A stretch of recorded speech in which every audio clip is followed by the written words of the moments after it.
Good morning or afternoon, everyone. Jason here, host of the BombCast. Thank you guys for joining us today. Super excited about our guest who's with us, Kendyl Young. She's got some incredible knowledge that she's going to be dropping on us today. So before I go on any further, Kendyl, why don't you just take a quick moment and introduce yourself to everyone? Hey, everybody out there. I am Kendyl Young. I am the owner and founder of a handcrafted boutique real estate agency in Glendale, California, which is just outside of Los Angeles. We serve Glendale, La Cañada, La Crescenta, and the greater Los Angeles area. And the name of my company is Diggs. Love it. And along with that, you have your hand in some other things that you do as well. I have my hand everywhere. I suffer from terminal curiosity. So I do a lot of different things. I am heavily involved in the CRM called RealVolve because I believe in the product so strongly. And I also do, fair amount of appearances at various real estate conferences and business conferences around my city. I love sharing and I love meeting people who are curious like I am about how to do our business better and how to create better relationships and better trust with our customers. So yeah, I do a lot of stuff. Yeah, and I love it. And that's exactly what's going to make our conversation today so fascinating is that curiosity as we begin kind of really diving into some topics. If you're just joining us, welcome. Make sure you drop a comment below, ask your questions. That's why we go live week in and week out, is giving you access to industry leaders that you can be asking questions of them. So we're monitoring the chat feed, so make sure you drop those comments and questions in there. So let's jump right into it, Kendyl. One of the things that we were talking about that's so fascinating to me is your curiosity and all the things that you're doing is kind of some of these marketing trends that we're seeing. And again, while we're speaking kind of real estate specifically, anybody that's watching, I think these trends really do apply across the board. But just kind of at a high level, Kendyl, tell us a little bit about what are you seeing when it comes to kind of marketing in your space? Golly. Okay. Well, there are kind of two camps of marketers that I am tracking. The first is what I'm going to call the every person camp. Mm. So these are the people who are, they may not be, I'm going to say they're probably just ahead of the crowd. Mm. Okay. So they're not in the crowd, they're not behind the crowd, they're just ahead of it. And these are people who are beginning to understand that they can use their relationship and their expertise and their knowledge of the local communities that they're in to create relevance and value for their audience, their potential consumers that may not be in the process of buying and selling a home right this very second, right? For a long time, and when I say long time, when we talk about the tech world, a long time is like 6 seconds. So Right. say, right? So for a long time, like the last maybe 5 years, our industry has been so focused on internet lead generation. It's all anybody seemed to be able to talk about. And you know what? I think that I really think that train is leaving the station and it's going off the rails and it's not coming back. Yeah. So the people who are just ahead of the crowd understand this, and they're starting to really lean in to the people that they already know, like, and trust, or at least the people that they understand within their personal community. So that's kind of what I see for the just near term. Mm-hmm. So, right. So if you're listening to this BombCast and you're thinking, I got to buy more leads, I want you to consider maybe adding to your marketing mix. I'm not saying that you should make a U-turn, but maybe adding to your marketing mix some of the stuff that oldie moldies like me, see this gray hair? Still, right? I got gray hair. Some of the stuff that oldie moldies like me have been doing since day one, which is fostering personal communication and relationships within the community. Okay. So that's camp number one. Okay. Camp number two is like science fiction stuff. Because you wanted me to talk about trends, and this is fresh coming from Inman Conference, and one of the reasons that I travel to these conferences to hear what's coming down in the far future. Kara Swisher was one of the panelists, actually the host. And Kara Swisher is a technologist and someone who's not in our industry, which is always interesting to listen to. And she was talking about, she thinks the technology to pay attention to is augmented reality and virtual reality. And I know this to be true because I have been experimenting with these two technologies for probably about 6 months now. And what's interesting about virtual reality and augmented reality is the concept that the consumer is becoming less and less trustful of us as salespeople. We know this to be true, but we don't know what to do about it, right? And what's really cool about, I use something called Matterport, which would be virtual reality. I don't yet have access to augmented reality. And do you just want to quickly define the difference between virtual and augmented for everyone? Sure. So virtual reality, as I use it with Matterport, is to take a space and I scan it with my Matterport camera. And when the consumer sees it, they get to control where they go and what they see, either by poking it with their finger or if they've got the goggles, looking around and going through. And it's like you are inhabiting the space in real time. Okay. So that's virtual reality. You're looking at some place that you're not in, right? But it's as if you were there. Okay. Augmented reality is looking at a space that you're physically in right this minute, but you're getting additional data. So does anybody out there remember Google Glasses? Or were you in fact a glass hole yourself because you were wearing it? Okay. Yes, we had a pair here at BombBomb, and I definitely wore them around a few times. Right? Did people look at you askance like you were a glass it was hole? ridiculous. My wife wouldn't go anywhere with me. It was ridiculous. Right, exactly. Or the Snapchat glasses. Yep. That's another thing. So augmented reality allows you to look through either glasses or just to look at the world through your camera that's on your smart device. and it layers on additional information in a place you already are. So if anybody is playing Pokemon Go, that is augmented reality. You look at the world that you're in that moment through the camera on your Pokemon Go app, which I downloaded specifically just because I wanted to see how this worked. I couldn't care less about catching Pokemon. And then you would see Pokemon that were theoretically living in your area. Let's put it in practical terms. Let's say that you are going through the neighborhood and you're looking at the neighborhood through your camera on your app, and on what you see through the camera on your app, you're seeing little like flags that says this house is worth this much, this house is worth that much. Or I just managed to put my Matterport on one of my latest listings right onto Google Maps. You could be looking through your app, your Google app, going through that neighborhood, and you would actually see that there is a scan available for the interior of that house. Exactly. Right? Now I wouldn't do that except that it's a vacant house, so not creepy. Right? So that's augmented reality. And I think those two technologies are super cutting edge. Yeah. I'm not exactly sure how we're going to use this in our marketing, but I'm confident that we will. Yeah. So I love it. So I love this idea that there's kind of getting back to maybe camp one and this idea of know, like, and trust, and being able to create content that's timely and relevant. You know, we talk a lot about that. Anybody that's watching that's a consistent viewer of the BombCast, we've had a lot of guests come on and talk about strategies and ways to do this day in and day out. But I'm really curious, Kendyl, kind of your approach being, one of our video influencers, someone that's been doing video that way for a while now.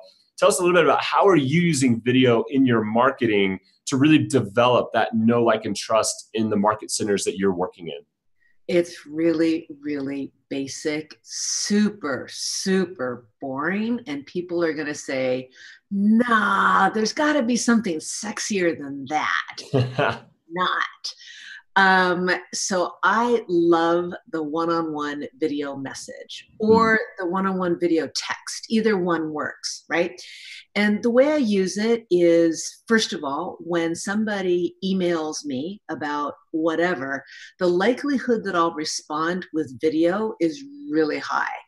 But it's super high if it's emotionally charged in any way, shape, or form. So if somebody's upset, if somebody's happy, if somebody is just exhibiting anything other than a perfunctory, are you going to be there at such and such a time, right? Hey, so if somebody sends me an email and says, I'm interested in your listing at 1234 Main Street, I'm likely to respond with a video message. I also use video messages. I just came from the Inman conference. I have a stack of business cards this thick, right? Chances are extremely high that I'm going to send an email and I'm going to include a video because they met 4,000 people just like I did.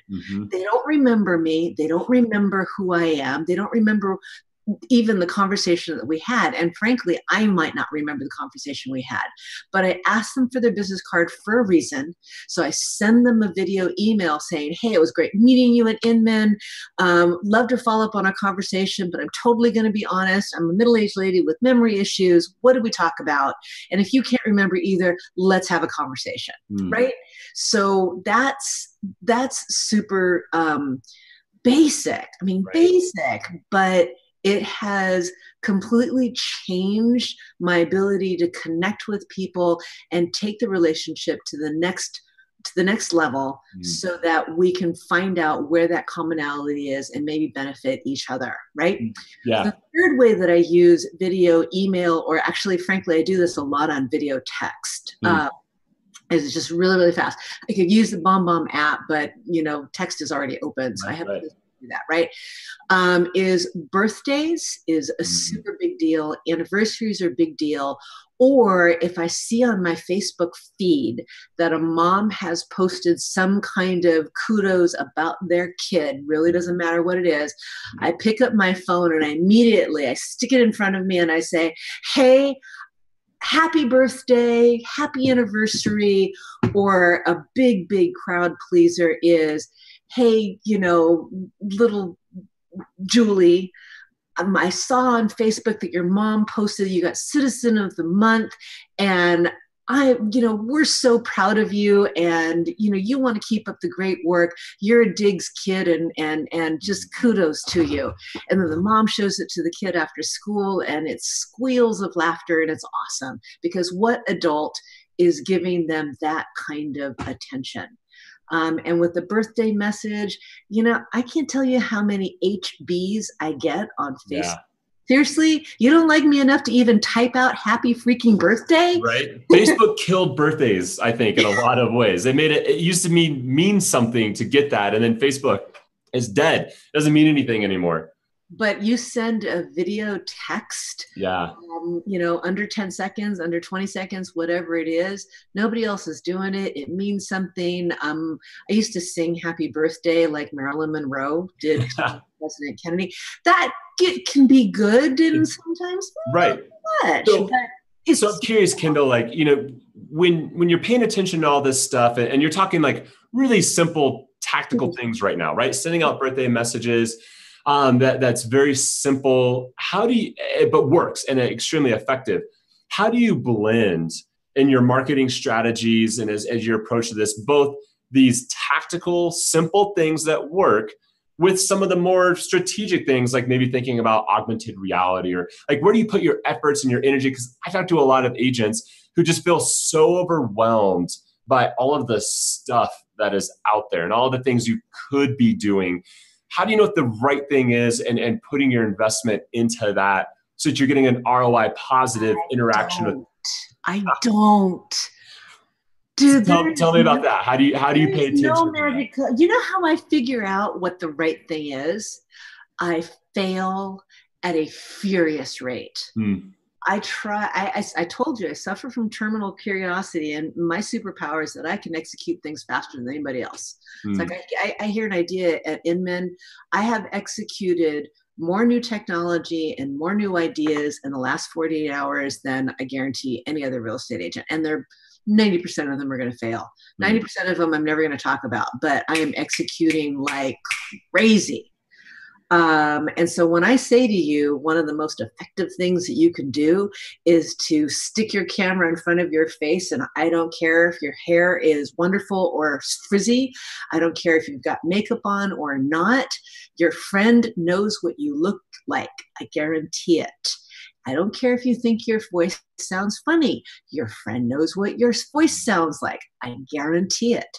So you stick that camera in your face and you say, hey man, just wanted to come by and wish you a happy birthday, and you hit send.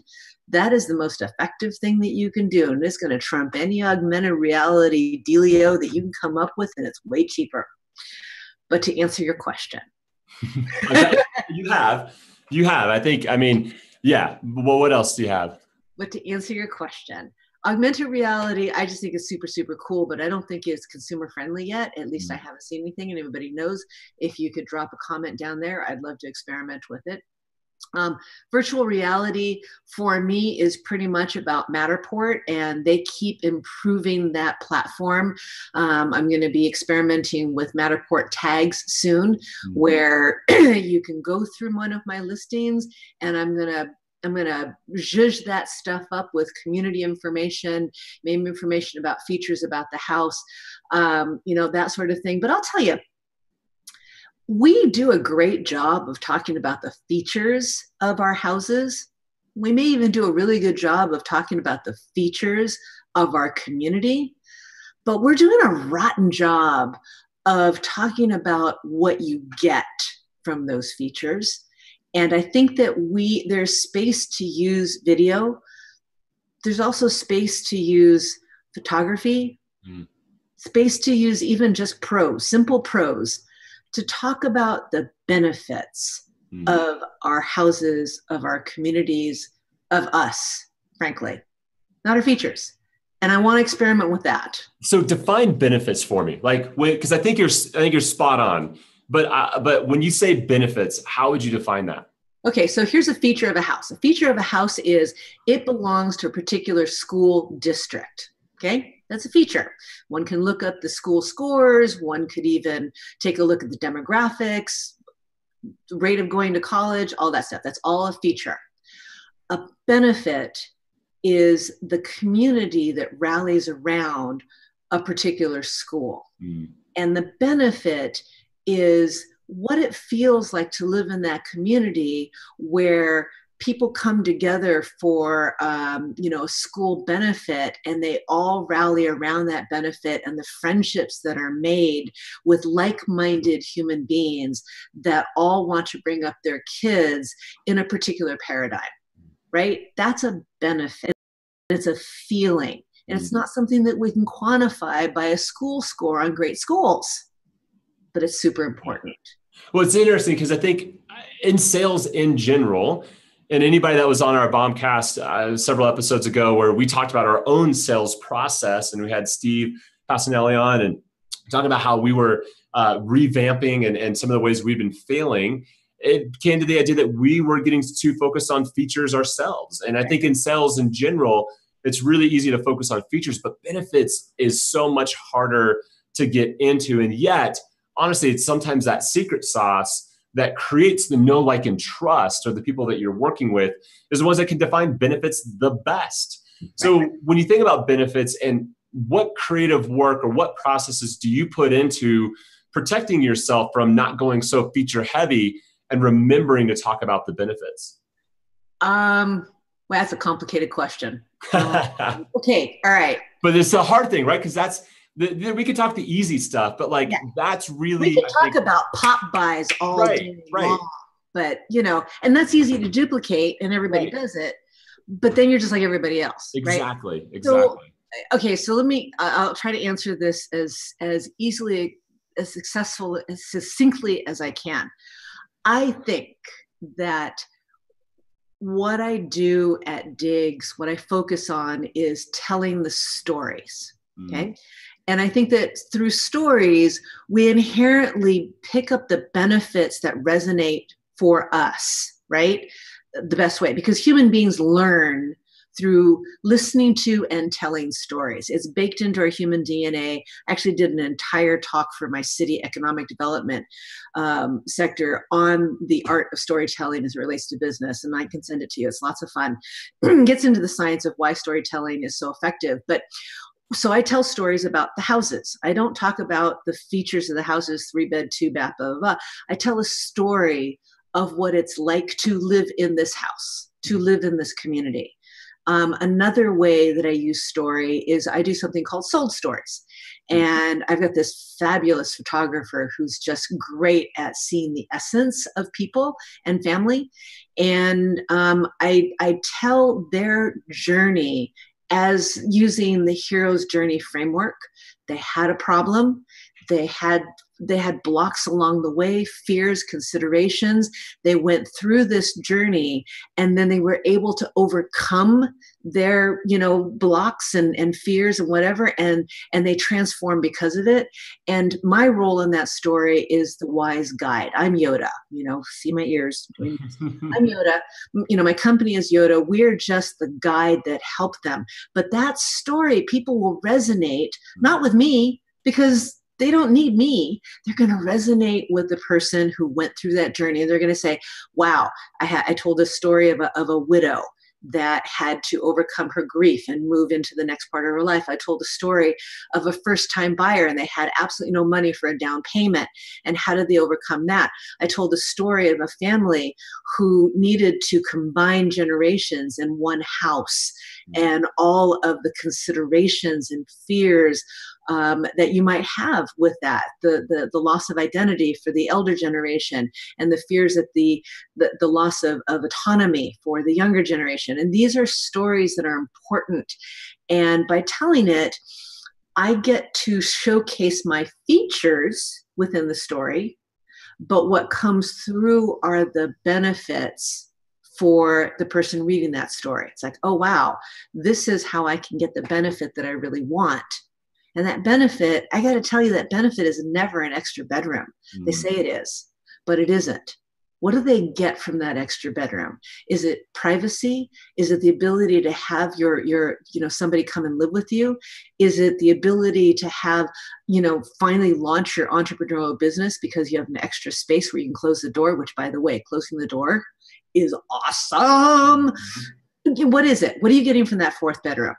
But what we as real estate agents, we focus on the fourth stupid bedroom, and that's all we talk about. Don't talk about that. Find out, what are they getting? How are they going to transform their lives because of the thing they asked you to find? Love it. I think that's so crucial. And frankly, it's the harder stuff, right? And I think it's where, anybody that's watching and they're trying to up their game, or they're trying to go to that next level, it's that strategy that you just laid out, and really the advice that you're giving there. That's it. If you can figure out that formula, if you will, of how to tell the story, how to go to that deeper place with someone, you're going to get more business done. But Kendyl, how do you help people? Because that's can sometimes feel soft. You know what I mean? Like when it comes like a KPI and business metrics, there's those, I can hear them saying, okay, that's great, but how do you measure that in your business? How do you balance those two things when you're running a brokerage and then learning how to tell a story? You want KPIs on storytelling? Dude, that's not fair. I mean, look, the sheeples have it easy, right? The sheeples, they look at the guru of choice on stage, and the guru says, buy this dealio for $29.95 per month, made out to me. And then the guru says, and if you do this, you're going to make X number of sales. Or my favorite line, I know you guys never do this, but I heard it a lot this week. Just one extra sale will pay for this. And that's measurable, right? Right. You want to talk about a KPI that is measurable, but it's not duplicatable. Okay. And, this is what I teach at RealVolve. And I know it's what you guys teach as well. What's important is not necessarily the KPI of today. The KPI today is, how much can I increase my revenue over last year? And how do I measure it? And how do I measure it this week? How do I measure it this month? And that's really important. Yeah. And there's no lack of seminars that can teach you that. But what you are teaching and what I am teaching is the idea that if you concentrate on building the relationship and building trust, what you are concentrating on is building a repeat and referral business that is going to last you through the rest of your career. If you don't pay attention to that KPI, I guess there's a way to measure it. I haven't figured it out yet. But Dale will probably tell me if he happens to watch this. He's really good at that sort of thing. But if you focus on the repeat and the referral because you focused on trust, you won't have to repeat that tomorrow. If you focus on lead gen, then all you are doing is participating in the nuclear arms race. And it is a nuclear arms race. Every day, the cost of that lead gen is going to go up, and the pool is going to get thinner. So you're going to have to spend more to get less. Those are the metrics. You cannot argue with them. The math is the math. You're going to spend more to get less every single month. And what I love about what you're saying there, and it's something that, we think a lot about too, because we care a lot about KPIs, and we're always looking at, for anybody that doesn't know, key performance indicators, right? It's the indicators saying, are we moving in the right direction? But what's really hard is to measure. You're talking about the repeat and referral network for real estate. And if you're not in real estate, think about it from a perspective of brand awareness, right? Because brand awareness or raving fans, they're the ones that are going to be referring you. And then once you have them, are they going to continue to use your services, the repeat part? That is a really hard metrics to do and to measure. And even internally, we struggle with this sometimes, saying, how do we know? But what's more important is the fact of, what is our audience telling us? And that's the listening ears. And that's why social media is so important. And that's why so many activities are going on, is because we're able to gauge whether or not people are paying attention, and those raving fans. And you do that by creating meaningful experiences and telling meaningful stories, a lot like what you're talking about. There's a few questions that have come up that I just want to quickly get to. Pam was curious about attention. And this is, I think, if Pam, if I'm understanding this, maybe from a recruiting standpoint, how much recruiting are you doing, Kendyl, for the brokerage? Up until a couple of months ago, I did this much recruiting. Okay. Okay. It was just, I wanted to do that granola thing. If I will build it, they will come. Yep. And I was actually, I didn't launch the brokerage to make money. Nobody should launch a brokerage to make money. It's just not a good thing to do to make money.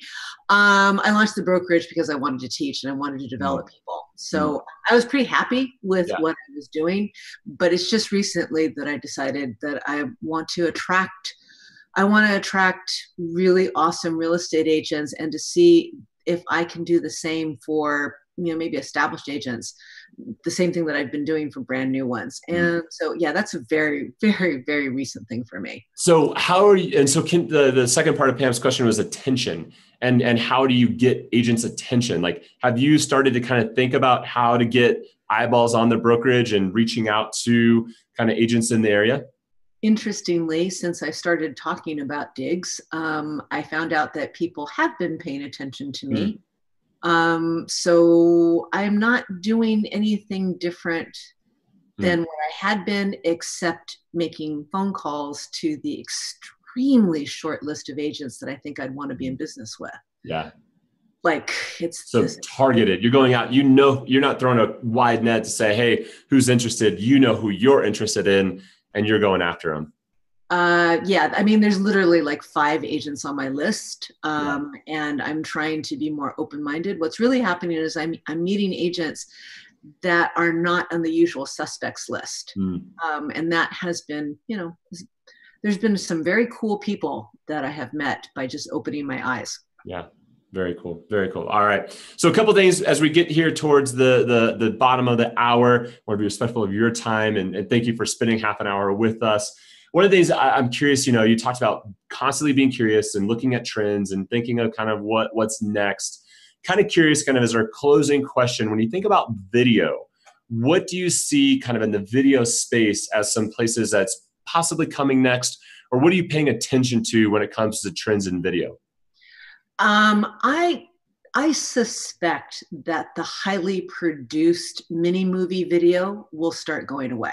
And the reason I suspect, and I could be wrong on this one because they are dead sexy, and a lot of real estate video is done not to sell the house, but to sell the brand. And there's a lot of value in that. So I don't think that people shouldn't do it, but it's costly, it's expensive, and the consumer, in my opinion, is starting to get really, really suspicious about the truthfulness of these highly produced mini movies. So on that vein, what I think is going to be more relevant is that, boots on the ground, behind the scenes, really raw and live is what I think is, there's going to be a lot of bad stuff that's going to be produced, right? So the ability to produce something that is raw, that is live, that is unfiltered and uncut, and yet not be terrible quality, boring, and self-indulgent. If someone can find the way to do good, raw, live video, they're going to be winners. So what's giving you that inclination? Like, who are you seeing right now that's actually executing that you're like, yeah, that could be the way of the future? It probably has more to do with conversations with consumers than it does from seeing anyone that's executing it well. If someone was executing it well. Wait, hold on. Let me stop you there. You're actually listening to the consumers to inform yourself? Yeah, I know. Wow. It's revolutionary. I know. Jeez. It's revolutionary. No, I spend a lot of time talking to consumers, both online and offline, and I'm finding out. It's like, well, what resonates? And what I'm hearing is they want truthiness, to use a really bad word, but that's what they want. Yeah. There's just, I don't know. This is just what I'm sensing from conversations, is that people are getting super tired of stuff that they don't deem to be authentic and true. Yeah. And I would agree with you. I think that's what we're seeing as well. And what I think what's so important about that is a lot of times, again, for anyone that's watching, you pay attention to experts and you see these people that are on stage and, oh my gosh, they're on stage, so therefore they must really know. But I can't tell you how often those people on stage are not listening to the customers. They're just trying to get their brand further out there. And so they sound smart or whatever, But I think what you're saying and the truth behind it is the only thing that matters is the market. What is the market telling you? What are the consumers telling you they want and how they want to be interacted with? And across the board, all of the stats and the surveys show trustworthiness is the leading indicator of whether they're going to work with you or not, especially in the service industries, right? Where your product, you're providing a service towards that product, whether it's finance, insurance, mortgage, real estate. But then the products themselves are trying to begin to do that, create an element of trust and experience. And so, anyways, just to affirm. I'm going to give you another buzzword. I know we're running over time, but I think this is perhaps maybe a more understandable because it's a pretty overused word, and that is authenticity, right? I mean, that is like the buzzword of business right now. And I think lots of people in conversations at Inman and elsewhere, it's this whole confusion. It's like, well, what's authenticity and how do I do it? And more importantly, how can I pay you to do it for me? Yes. Right? Yes. And here's what I think, here's why I think we have a problem with the concept of authenticity, why we hear the word and yet we can visualize absolutely no way on executing it. It's because it's so scary that people can't hear it. So here's what authenticity is. It's something that I said to you earlier. I will stick the BombBomb app in my face, either on my laptop or on my thing, and I try really, really hard not to think about how I look that day. Right? I try really hard not to think, is my makeup perfect? Did I reapply my lipstick, which I did for this BombCast, so don't judge me. Is my hair before we went live, so I'm with you 100%. Right? It's like, is it at the end of the day where my makeup is mostly worn off my face, or is it at the beginning of the day? Is the light? I try really hard not to think about it, and I try really hard to just think about the person that I want to send a birthday message to or congratulations, because if I don't do it right in that moment, I'm going to forget to do it, and just like this, and I talk, and if an F-bomb comes out, it's going to come out in person anyway. And it's really scary to be that authentic, because I might offend somebody. The truth of the matter is that I offend people all day long without thinking about it. So, why should my social media be any different? Right. And so that vanilla is out, people. Trying to appeal to everybody is out. Since that's out, then you should be yourself. And if you're trying to figure out how to be yourself in a way that's inoffensive to everyone, well, then you're right back to vanilla. Yep. Right. So lose the fear. That's what's hard about authenticity. If you could lose the fear, you will automatically be the authentic. Absolutely. I think that's a great point. Sean just dropped a comment in and said, now that's a quote. Can you be authentic for me? And I think that's it, because of what you just said, fear, right? At the end of the day, we have to get over ourselves. And there's an element of fear there by getting yourself out there in a meaningful and authentic way. And to me, the new buzzword that's replacing authentic is human. I heard that a ton at Inman, and I'm starting to see it come up all over the place, is just being more human. And that maybe feels a little bit more accessible because authentic carries all this weight. But regardless, there's a trend going on in the marketplace that is saying people want to work with other people. And those that are able to be themselves and be a human being and connect with other people are going to get more business done. And like you said, realizing it's not about the masses. The generalization, that is vanilla. It's about becoming the niche and connecting with the people that are your people. And if you go find your people, you're going to be doing business with them. And so go through that process. Like, I've got to have my niche. I've got to be out. I've got to be outrageous. I have to be, I don't even use all the words that are coming into my head because they're not correct. But think of all that, and you're thinking, I'm not that. I'm not fabulous. I don't have funny eyewear, or I don't wear red shoes on stage, or I don't cuss every other word. So I'm not outstanding. So I can't be that. Well, guess what? If you don't wear funny glasses all the time, red shoes, or cuss every other word, then you wouldn't be authentic if that's what you did. Just be yourself. If what you are is a middle-aged, slightly soft housewife in the middle of America, and you wear clothes from TJ Maxx on a regular basis, guess what? That's your authenticity. Be it. Own it. Yes, 100%. Awesome. Well, thank you. I can't imagine a better way to wrap up our conversation than that. So thank you for your time, Kendyl. Thank you for everybody that's been watching. If you've been following along, you'll know that we've been giving away signed copies of Gary Vaynerchuk. And frankly, I can't imagine another person that's out there in this space talking about authenticity than Gary himself, who is always encouraging his audience to be themselves. Don't be him.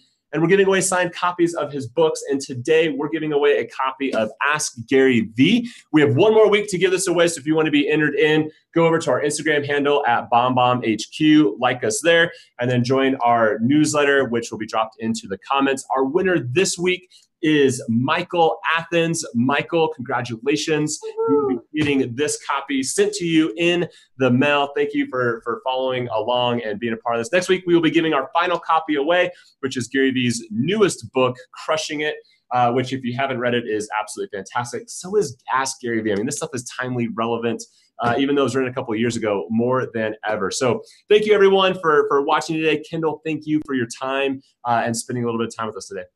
Thank you, everybody. It's been a pleasure. Bye. All right. We'll see you guys next week where we have Kyle Whistle on, who is our overall video influencer, real estate agent, also in California. And we're going to be continuing this conversation of how to be effective in video and strategies and tips for you. So we'll see you guys next week.